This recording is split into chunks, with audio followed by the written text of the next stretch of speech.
caalam alislaami waxaynu arkaynaa dhib badan baa ka jirta umamkana waxyaabaan rabaa inaan idiin tilmaamo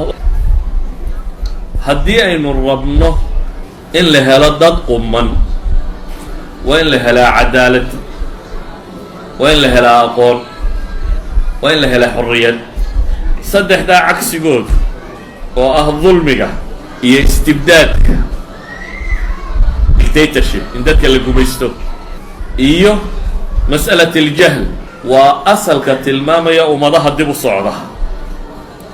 haddaba maanta caalam alislaami waxaa ka jira xadgudub dulmiya oo in badan oo ka mida reer galbeedku ay wadaan dulmi reer galbeedku intiisa badan ay mas-uul ka yihiin baa ka jira iyo xukaan badan oo ka talisa caalam alislaami waxaa ka jira istibdaad iyo xorriyadda aan laysu ogolayn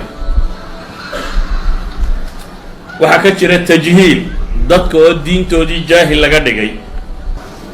hadday saddexdani dhacaan maxaa soo baxa waa halkaa marka halka aan ka rabo ictidaal ma ka samaynayna mise ka samaynmayno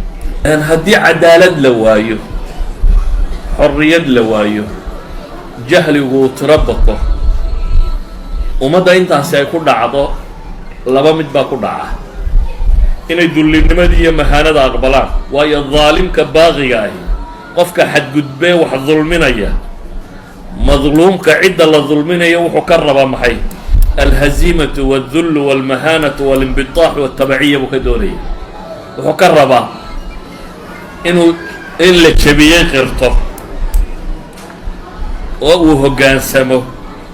oo isaga afkaartiisa iyo caqaa'iddiisa daba socdo oo dullinnimo aqbalo inuu gumaysiga aqbalo oo dulloobo waa daraf waa xagjirnimo laakiin waa xagjirnimo xagga dulliga ah amase mararka qaarkoodna waxaa dhacda madluumku inuu jaahil yahay maadaama laga ilaaliyo aqoon fiican aanu helin maadaama jahligu tiro bato waxaa soo baxa kii la dulmiyey oo isna radical dhanka kale waa markaa wuxuu arkaba inuu iska celiyo un diyaaru ah wax dil adna dhimo reer galbeed markaa weli waxay u arkaan xalku inuu yahay alxal اlamni ثuma اlamni ثuma اlamni ثuma اlamni hada huwa alxal cindahum dictatorshipka caalam alislaami joogaana isna xalka kaasuu arkaa wuxuu arkaa qadiya amniya inay tahay oo qadiya amniya ay tahay oo qadiya amniya ay tahay marka waa in booliiska la tiro badiyaa jeelasha la tiro badiyaa dayuradaha la tiro badiyaa mafaaficda la tiro badiyaa wixii la gumaadi karo waa in la gumaadaa that's western ideology weeyaan waana dictatorshipka xaggeenni ku nooli waxay rumaysanyihiin dadkii la tumay boodhka iska qaadays yidhahdana wax walba iyana waa qarxiyeen kuwanina sii cadaadiyay bay leeyihin oo qabadsiiya dhulka inta naftu ka baxayso dhulka ku nab laakiin taasi waxay dhashay iyadaa tatarrufa dhasha waayo dhallinyaro la tumay oo la cadaadiyo xuquuqdoodii la weysiiyey aan shaqo haysan aan waxba haysan la gumaysanayo waddankiisii la boobayo wax walba lagu samaynayo la garaacay iyana intay meel madow isla galeen bay iyagu shuyuukh isu noqdeen oo isu akhriyeen oo nag isugu sheegeen oo whatsapp isugu sheegeen iyo media iyagaa isu culamo ah iyagaa markaa tooda wada haddii xorriyaddu ay faafto oo dadka loo ogolaado afkaartiisa inuu sheegan karo tatarufku wuu yaraadaa dunida dhammaanteed taariikhdeeda akhri meel cadaalad iyo xorriyadi yaalliin tataruf kama dhicin isqarxisku dunida goormuu bilaabmay meel laysku dulmiyey buu ka bilaabmay sharaaradiisa iyo nataa'ijtiisu meelo kale way gaadhay laakiin asal waxaa ah asalku wuxuu yahay hadday dadku xorriyad haystaan inay ra'yigooda bandhigi karaan asalku wuxuu yahay hadday dadku cilmiga la ogolyahay inuu faafo aqoontu ay faafayso asalku wuxuu yahay haddii cadaaladi jirto qofka loo cadaalad samaynayo qofku mutatarrif ma noqdo cagsiga laakiin haddii dulmigu uu sii bato xabsigu sii tiro bato muraaqabada iyo dadka daba socodkoodu sii tiro bataan dadka dhaqdhaqaaqooda iyo la socodkooda lasii dabagalo waa bii-ada radicalizationku uu ku sii faafo wuu sii badanaya isaguna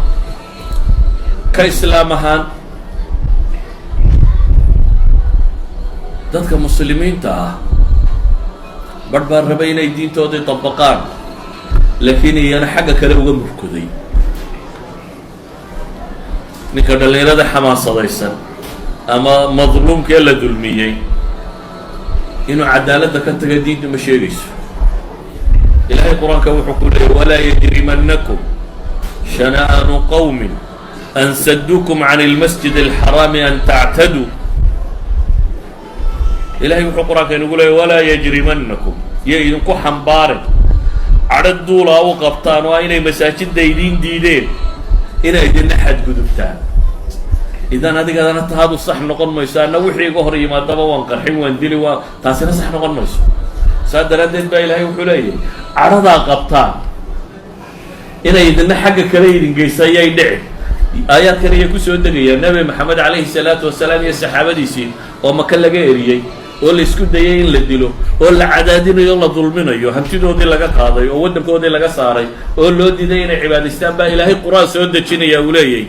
walaa yajrimannakum shana'aanu qawmin.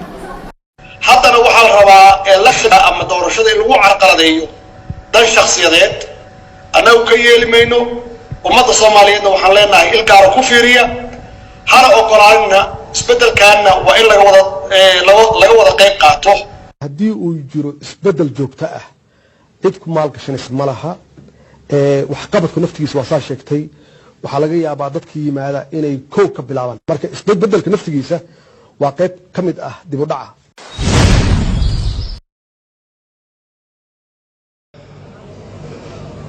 laakiin 2 sano iyo bar ka hor ayaan u sheegay shacabka Soomaaliyeed inay naga horeyso meel barwaaqo ah. 45 milyan oo ugu horeysay bangiga adduunka caawa ayuu ku soo diray akoonka dawladda Soomaaliya.